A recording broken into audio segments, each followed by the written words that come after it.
Segunda turma do Supremo Tribunal Federal julga se aceita ou não a denúncia contra o senador Fernando Collor, acusado de receber vantagens indevidas em contratos com a Petrobras.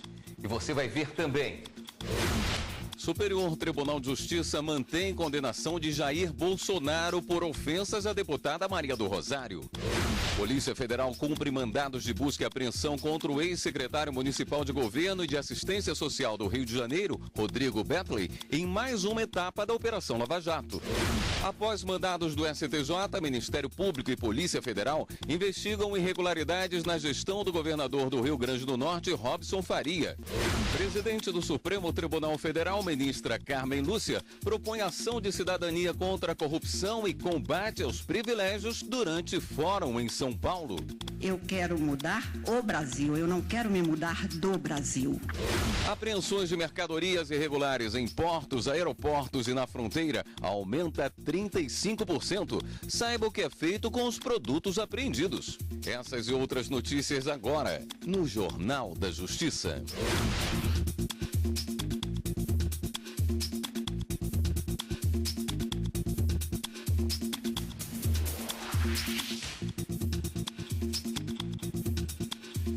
Boa noite.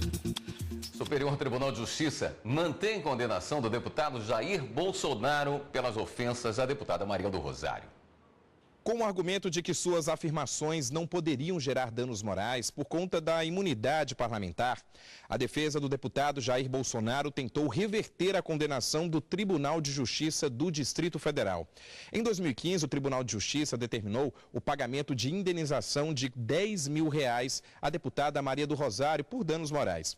Bolsonaro afirmou na Câmara dos Deputados e em entrevista que Maria do Rosário não merecia ser estuprada porque ele a considera muito feia. Na decisão do TJDF, o deputado deveria se retratar publicamente em jornais, no Facebook e no YouTube. Mas desde a condenação, o parlamentar vem recorrendo na Justiça. Durante o julgamento no STJ, a relatora do caso, ministra Nancy Andrighi, votou contra o recurso de Bolsonaro, alegando que ao falar que Maria do Rosário não merecia ser estuprada, o deputado atribuiu ao crime a qualidade de prêmio, de benefício à vítima. Uma repercussão nas mídias, segundo a ministra, contra todas as mulheres. Segunda turma do Supremo Tribunal Federal julga aceitação ou não da denúncia contra o senador Fernando Collor de Mello. De acordo com a denúncia do Ministério Público, o senador Fernando Collor teria recebido, entre os anos de 2010 e 2014, R$30 milhões em propina por meio de contratos da BR Distribuidora, empresa da Petrobras. Também estariam envolvidos no esquema a mulher dele e outras 7 pessoas. Collor seria encarregado de fazer indicações para a BR Distribuidora e eles se comprometiam a repassar vantagens para o senador. Solicitar, receber e aceitar promessa nesse sentido, vantagens indevidas no exercício do cargo. Não há como, esses conceitos de omissão, enfim, são absolutamente inaplicáveis aqui o caso. Houve comissão, ação para a prática do crime e nesse sentido foi a imputação e a denúncia é bem clara nesse sentido, não comporta outra interpretação que não seja essa. Mas a defesa alegou que não há provas de que o senador recebeu propina. Não há uma prova efetiva aqui de que o senador Collor de Mello tivesse recebido dinheiro dessas entidades às quais estaria vinculado, ou seja, a BR Distribuidora e os postos de gasolina ou as empresas privadas com as quais firmara contrato. Não há uma prova de que os ingressos nas contas do senador advessem dessas empresas ou de atos vinculados à realização desses contratos. A repórter Ana Paula Ergang acompanhou o julgamento e tem mais informações. Boa noite, Ana Paula. Boa noite, William. Boa noite a todos. Logo depois da sustentação oral do advogado do senador Fernando Collor, outros 5 advogados falaram em nome dos outros 8 acusados. Todos pediram que os ministros da segunda turma não recebam a denúncia. Essa parte das sustentações orais terminou por volta das 6h10 da noite. O relator do caso, o ministro Edson Fachin, disse que o voto dele é bastante extenso e, por isso, os ministros resolveram deixar os votos para a semana que vem. Ou seja, na próxima terça-feira, os ministros da segunda turma vão decidir se o senador Fernando Collor vira ou não réu na Lava Jato. William. Obrigado, Ana Paula. E a primeira turma do Supremo autorizou a extradição de um norte-americano acusado de cometer crimes cibernéticos contra empresas de vários países. Por unanimidade, os ministros da primeira turma concederam um pedido de extradição de americano suspeito de desviar cerca de 6 milhões de reais de empresas. As investigações da Interpol, juntamente com a Polícia Federal, apontam que o americano cometeu as fraudes por meio de interferências no e-mail corporativo das empresas de diversos países, incluindo o Brasil. O homem foi identificado por meio de registro digital em uma academia de ginástica na cidade de Blumenau, em Santa Catarina, e logo em seguida foi cumprido o mandado de prisão. Também foi julgado o mandado de segurança contra a decisão do Tribunal de Contas da União, que diminuiu em cerca de 30% o valor da pensão de uma viúva. O relator, ministro Marco Aurélio, não concedeu o pedido por entender que o TCU tem autonomia para revisar valores de acordo com os critérios vigentes. Já o ministro Alexandre de Moraes divergiu e concedeu parcialmente o pedido por julgar que o procedimento feito pelo Tribunal de Contas da União não deu abertura para a viúva exercer o direito de contraditório e ampla defesa. A partir do momento que o TCU determinou, ao Ministério da Saúde tão somente competia obedecer e oficiar o pensionista, já informando a diminuição. Porém, onde é indiscutível, entendo, o dever de garantir o contraditório e a ampla defesa. Os demais ministros acompanharam o entendimento do relator e, por maioria de votos, não foi concedido o pedido de revisão de valores feito pela viúva. Ainda foi julgado o habeas corpus de uma mulher que foi presa suspeita de cometer tráfico de drogas. O relator, ministro Marco Aurélio, concedeu o pedido e julgou procedente a implantação de medidas cautelares até o julgamento do caso. Já o ministro Alexandre de Moraes divergiu por conta de um suposto envolvimento da mulher com grandes facções do tráfico. Entendimento que foi seguido pelos demais ministros e, por maioria de votos, não foi concedido o pedido de liberdade condicional à ré. Por determinação do STJ, Polícia Federal e Ministério Público investigam supostas irregularidades na gestão do governador do Rio Grande do Norte, Robson Faria. A Polícia Federal apura crimes de organização criminosa e obstrução de justiça. O governador do Rio Grande do Norte, Robson Faria, é suspeito de ter conseguido a ajuda de servidores para impedir uma investigação sobre desvio de recursos públicos. Segundo as investigações, funcionários fantasmas foram incluídos na folha de pagamento da Assembleia Legislativa do Estado. A fraude começou em 2006 e continua sendo praticada.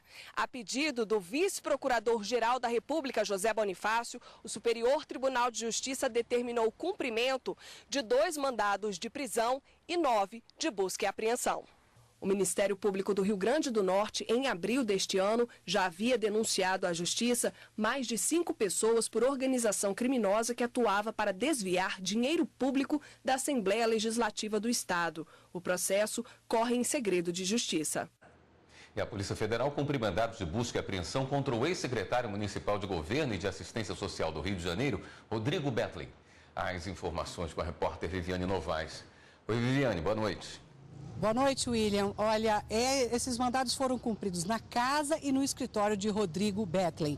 Essa ação é um desdobramento da Operação Ponto Final, que, por sua vez, é uma das etapas da Lava Jato. A Polícia Federal investiga se houve um acerto de vantagens ilícitas entre Rodrigo Betlin e empresários do setor de ônibus que foram presos no mês passado. Mensagens encontradas pelo Ministério Público Federal indicariam que o ex-secretário seria intermediário num esquema de pagamento de propina. Ele prestou depoimento hoje na sede da Polícia Federal, no Rio de Janeiro. O ex-prefeito Eduardo Paes informou que essa investigação não tem relação com o período em que Rodrigo Betlin foi secretário do governo dele. William. Obrigado pelas informações, Viviane. E você vai ver no próximo bloco do Jornal da Justiça. Justiça Federal não permite a aplicação do princípio da insignificância a casal apreendido com notas falsas de dinheiro, que alegou dificuldades financeiras. A gente volta já já.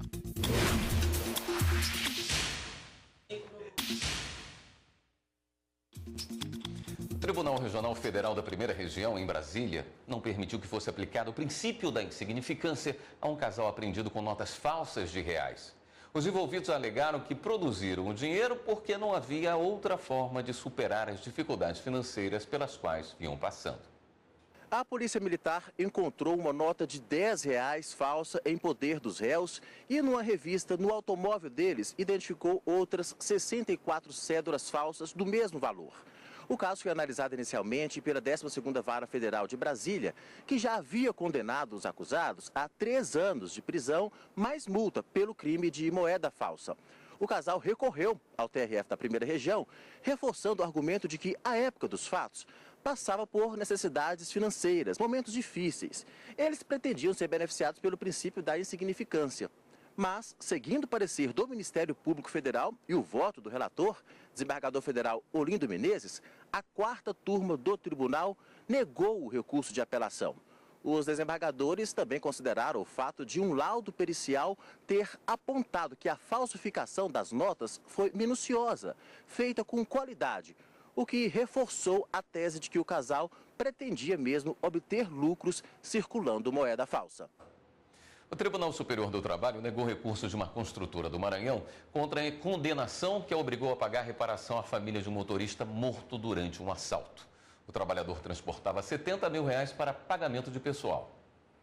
O Tribunal Regional do Trabalho do Maranhão reduziu o valor de R$400 mil fixado em primeira instância para R$250 mil, levando em conta a capacidade econômica da empresa, a responsabilidade, o caráter educativo e a extensão do dano causado à família. A construtora recorreu ao TST pedindo nova redução no valor da condenação e argumentou que no momento do assalto havia um segurança no veículo, o que afastaria a responsabilidade da empresa pelo pagamento de compensação por danos morais. O relator do caso na 5ª turma, ministro Guilherme Caputo Bastos, observou que, segundo o regional, a presença de apenas um vigilante contraria as exigências da Lei 7.102 de 1983, que trata dos serviços de segurança e deixa expressa a necessidade da presença de 2 vigilantes. Para o ministro, ficaram caracterizados o dano, o nexo de causalidade e a culpa da empresa.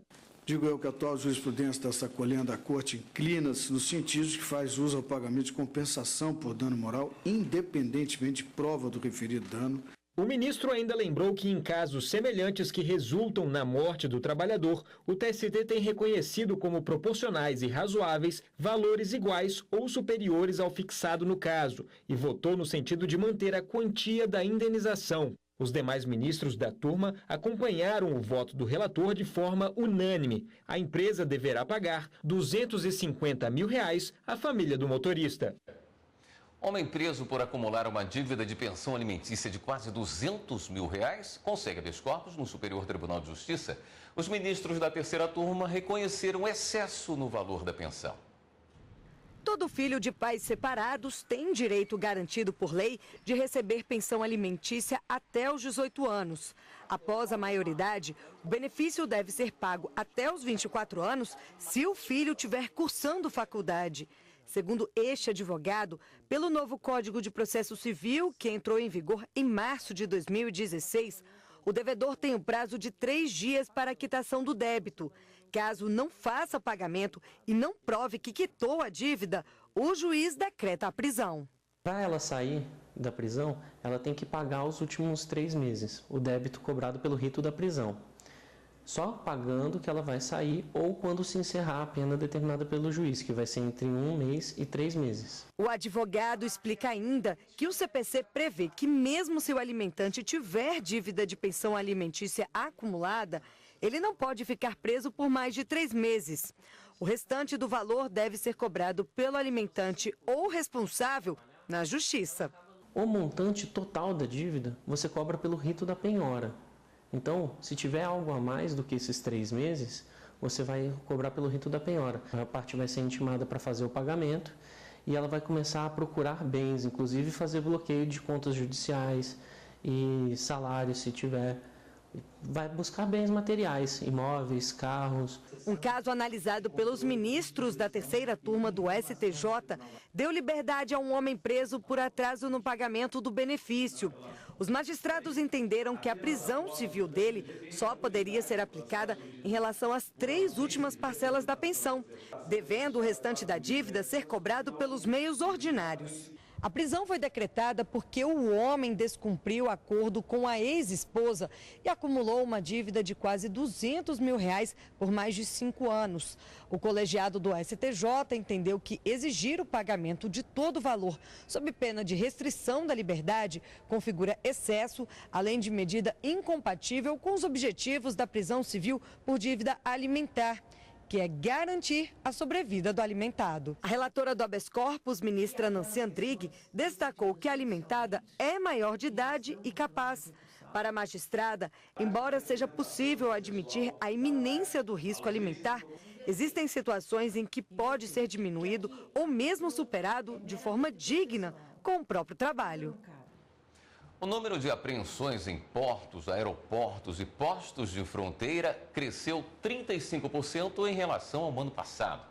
Os produtos que não são destruídos seguem para leilão ou passam a fazer parte do patrimônio público. Já quem pratica contrabando ou descaminho está sujeito às penas previstas no Código Penal. O depósito da Receita Federal em Brasília está cheio de produtos apreendidos. São computadores, relógios, pneus, instrumentos musicais como violão e guitarra e centenas de caixas de cigarros. Elas são apreendidas por inobservância à legislação tributária ou aduaneira. Via de regra em portos, aeroportos, áreas de fronteira ou em operações de combate ao contrabando e descaminho. Em todo o país, as apreensões chegaram a R$1,171 bilhão de janeiro a junho deste ano, um aumento de 35% em relação ao mesmo período do ano passado. A mercadoria mais apreendida é o cigarro, 46% do total. A maioria é contrabando do Paraguai. Depois vem produtos eletrônicos e de informática, material têxtil como roupas e tecidos. E veículos. Este Mustang 2011, por exemplo, apreendido em Brasília, está aqui no galpão da Receita Federal há cerca de 2 meses. Quem traz os produtos sem obedecer à lei aduaneira pode cometer crime de contrabando ou descaminho. O descaminho é você fraudar, é a fraude, é iludir o pagamento de imposto de importação e exportação. Tem que ter a fraude para configurar esse crime. Já no crime de contrabando é a importação ou exportação de mercadoria proibida. Por exemplo, nós temos explosivos, agrotóxicos, né? Os 2 crimes previstos no Código Penal têm punições distintas. No descaminho ficou uma pena de 1 a 4 anos. Já o contrabando é um crime de grande potencial ofensivo, porque o contrabando ele tem pena de 2 a 5 anos. Portanto, não permite a substituição por uma medida despenalizante, uma aplicação de uma pena restritiva de direitos. Os produtos apreendidos pela Receita Federal podem ter vários destinos, previstos no Decreto-Lei 1455, entre eles a doação, a incorporação ao patrimônio público e a destruição. Esta carreta apreendida com cigarros do Paraguai foi incorporada ao patrimônio da própria Receita Federal.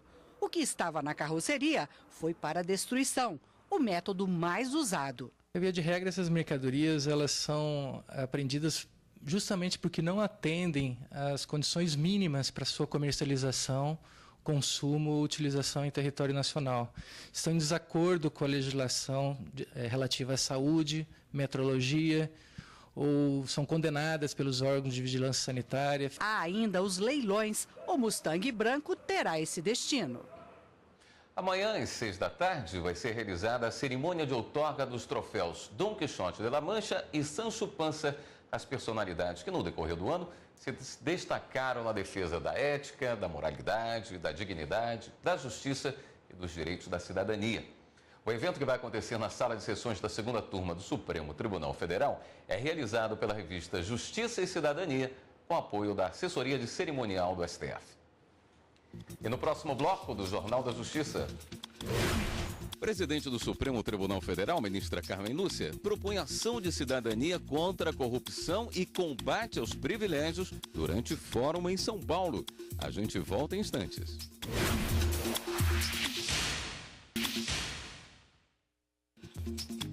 Ministra Carmen Lúcia, presidente do Supremo Tribunal Federal, propõe ação de cidadania contra a corrupção e combate aos privilégios durante o 4º Fórum Jovem Pan Mitos e Fatos em São Paulo. A abertura do evento foi feita pelo juiz federal Sérgio Moro e o encerramento pela presidente do Supremo Tribunal Federal, ministra Carmen Lúcia. Também participou o ministro aposentado do STF, Aires Brito. Durante a palestra de encerramento, a ministra Carmen Lúcia disse que é preciso dar um basta na corrupção. A corrupção corrói as instituições, deteriora a política e descontrola a economia.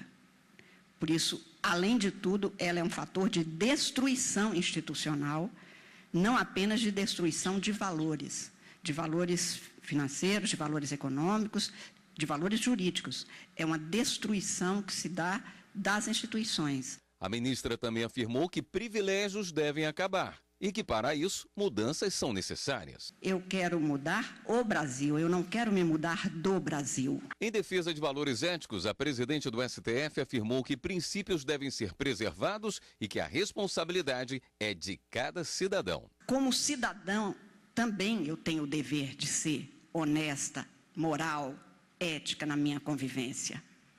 Não há Estado que amadureça democraticamente, cumprindo a ética, quando aquele que vitupera contra eventual falta, ou nem tão eventual assim, falta ética, quando tem oportunidade, fura a fila da cantina, atravessa a grama. A Comissão Nacional de Eleições da Guiné-Bissau visitou o Tribunal Superior Eleitoral para conhecer o funcionamento da Justiça Eleitoral brasileira.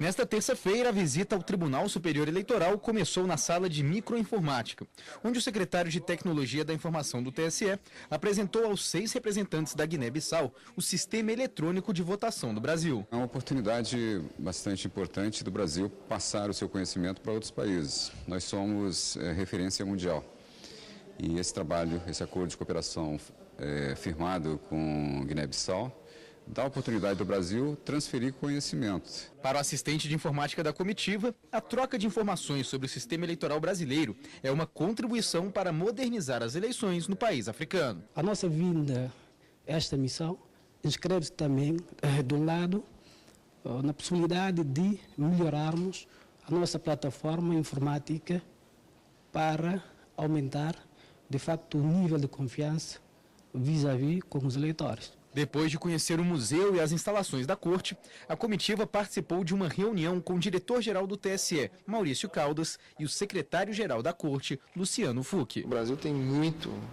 a colaborar com outros sistemas eleitorais, nós avançamos bastante, eliminando diversos problemas, seja organizando um cadastro, organizando eleições céleres, de ampla confiança da população, evitando problemas como o mapismo, abstenção negativa. O Brasil, desde 1932, avançou tremendamente e acho que a gente tem muito a contribuir com esse diálogo internacional. Até sexta-feira, a delegação vai conhecer o programa de recrutamento e treinamento de mesários e as campanhas de educação eleitoral desenvolvidas pela Corte. O diretor administrativo da Comissão de Guiné-Bissau ressaltou que o conhecimento vai ajudar o país a enfrentar os desafios das eleições legislativas marcadas para 2018. Vai permitir e de que maneira aumentar o nosso desempenho para os desafios futuros na Guiné-Bissau. O que é improbidade administrativa e o que acontece com quem pratica esse ato? É o que você vai aprender nas aulas do Saber Direito desta semana com o professor de Direito Administrativo e Constitucional, Rodrigo Belmonte. Você assiste às aulas do curso Saber Direito de segunda a sexta, às 8 da manhã e às 11h30 da noite. O Jornal da Justiça fica por aqui. Outras notícias do Judiciário você acompanha amanhã, 13h, no Jornal da Justiça, primeira edição. Uma boa noite para você e continue aqui na TV Justiça.